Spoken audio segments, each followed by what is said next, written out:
భారత్ మాతా key, Bharat మాతా key. ఈరోజు తిరంగా యాత్ర సందర్భంగా మన ఆంధ్రప్రదేశ్ విజయవాడలో ఇక్కడికి విచ్చేసిన తిరంగా యాత్రకి మద్దతు తెలుపుతున్న సమస్త ప్రజానికానికి, ఆడపడుచులకి, అక్కచెల్లెళ్ళకి, అన్నదమ్ములకి, ప్రతి ఒక్కరికి పేరు పేరున నా హృదయపూర్వక నమస్కారం. రాష్ట్ర దేశ విభజన జరిగినప్పటి నుంచి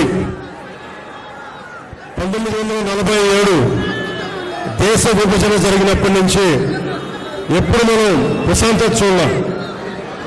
అడ్డగోలుగా లక్షలాదిలో నరికేశారు అప్పుడు పాకిస్తాన్ విభజనప్పుడు. ఆ రోజు నుంచి ఈ రోజు దాకా ఏదో ఒక సందర్భంలో వాళ్ళ దేశాన్ని, పాకిస్తాన్ని వాళ్ళు ఏలుకోలేక బలపడుతున్న మన దేశం, అభివృద్ధి చెందుతున్న మన దేశం ఎలాగైనా సరే దీన్ని వెనక్కి నెట్టాలి, అభివృద్ధిని ఆపాలి అనే ప్రయత్నాలు పాకిస్తానీ కొన్ని దశాబ్దాలుగా చూస్తున్నాం.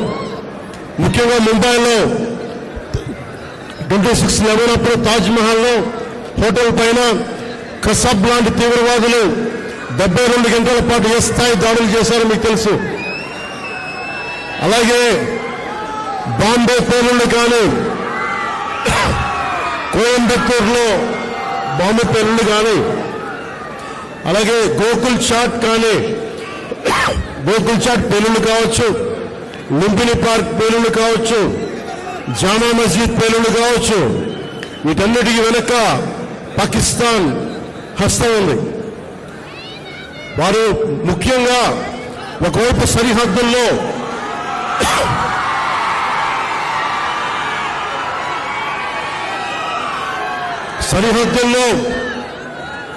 మనం ఈ రోజున విజయవాడలో కూర్చొని, ఆంధ్రప్రదేశ్లో కూర్చొని మనం ఇట్లా తిరగలుగుతున్నామంటే జమ్మూ కాశ్మీర్లో కానీ, హర్యానాలో కానీ, రాజస్థాన్లో కానీ, సరిహద్దు రాష్ట్రాలు ఏవైనా సరే ఇంత ప్రశాంతత ఉండదు.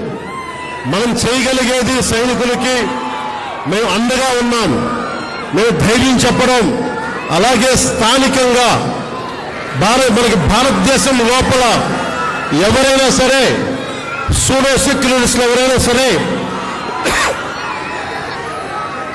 సెక్యులరిజం పేరు మీద సూడో సెక్యులరిస్ట్ వాదులు ఇది భారతదేశ ఆర్మీని కానీ, డిఫెన్స్ ఫోర్సెస్ ని కానీ బలహీనపరిచే విధంగా, కించపరిచే విధంగా అలాంటి వ్యాఖ్యలు చేస్తే మటుకు మనందరి కర్తవ్యం వాళ్ళకి బలమైన జవాబు చెప్పడం. వాళ్ళు ఏ స్థాయి వ్యక్తులైనా కావచ్చు. ఇది మనందరం చాలా బలంగా నిర్ణయం తీసుకోవాలి, నిలబడాలి మన వాళ్ళ కోసం. అలాగే మురళీ నాయక్ 23 ఏళ్ల కుర్రవాడు. ఈ మురళీ నాయక్ దేశం కోసం సినిమాలు చూడలా, సినిమాలు చండింగ్ చెప్పలా, భారత్ మాతాకి జై చెప్పాడు. ఎప్పుడైతే భారత్ మాతను ప్రేమిస్తారో వాళ్ళు నిజమైన దేశ పౌరులు. సినిమాలు రావచ్చు, సినిమాలు పోవచ్చు. మొన్న టీవీ ఇంటర్వ్యూలో కూడా చెప్పా, సెలబ్రిటీస్ ఎవరు మాట్లాడలేదు, హీరోలు ఎవరు మాట్లాడలేదు, బాలీవుడ్ హీరోస్ ఎవరు మాట్లాడలేదు అంటే వాళ్ళెవరు కూడా దేశాన్ని నడిపే వ్యక్తులు కాదు. They are mere entertainers, they are good performers. అంతకు మించి సెలబ్రిటీస్ గురించి దేశభక్తిని ఆశించకండి. దేశభక్తి ఇక్కడ ఉంది. ఒక మురళీ నాయక్ లాంటి వాడు, 23 ఏళ్ల కుర్రవాడు, పోతే సైనికుడిగా పోవాలి, దేశాన్ని కాపాడుతూ పోవాలి. అలాంటి మురళికి మనం ఏం చెప్పగలం? తల్లిదండ్రులకి ఏం చెప్పగలం? ఒకటి దేశం కోసం ప్రాణాలు ఒడ్డేసి వెళ్ళిపోయిన మురళీ నాయక్ ఆత్మకి శాంతి కలగాలని కోరుకుంటూ, నిరంతరం మన గౌరవ ప్రధాని శ్రీ నరేంద్ర మోదీ గారికి ఎల్లప్పుడూ వెన్నంటే ఉంటాం, అండగా ఉంటాం అని తెలియజేసుకుంటూ, పాకిస్తాన్కి మనందరం మన భాషల్లో అన్నిట్లో ఒకటే చెప్పాలి. మీరు మా దేశం లోపలికి వచ్చి కొడితే మేము మీ ఇళ్లలోకి దూరొచ్చి కొడతాం. అదే సమాధానం వీళ్ళకి.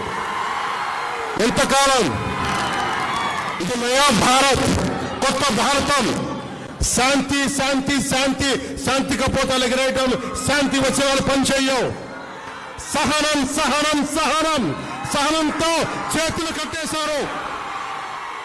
చాలు. మా ఇళ్లలోకి దూరొచ్చి కొడితే మీ సరిహద్దుల లోపలికి వచ్చి దూరి కొడతాం. పాకిస్తాన్కి ఇదే మా అందరం బలంగా చెప్పాల్సింది. మీ అందరికీ ధన్యవాదాలు తెలుపుకుంటూ